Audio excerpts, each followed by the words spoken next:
We usually manage between 10 to 15 projects at the same time, so we have a lot of opportunities to celebrate those projects once they're done, obviously. But those are really the obvious successes when your project is done.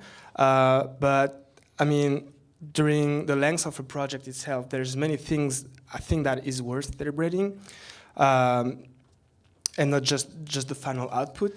And sometimes we've been working on new techniques, new things, even learning new software, whatever we use to get the job done. And sometimes, we don't necessarily, before we didn't take the time to appreciate that and keep working and trying to get to the deadline and deliver the project on time.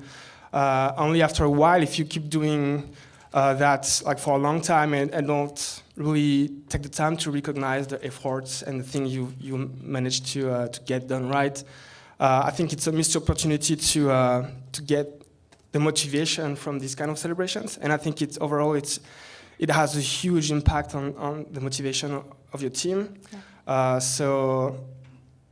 Yeah, it's not, the really challenging thing, I think, for us anyway, it's how do you identify what is worth celebrating as opposed to what's not. So what I mean is, I think it's important to always give constructive feedback to your team, like positive feedback, negative feedback, whatever. So if that's something that has been done quite well on a particular project, sometimes you just need to give positive feedback. So okay, that's good job, that's great, it works pretty well.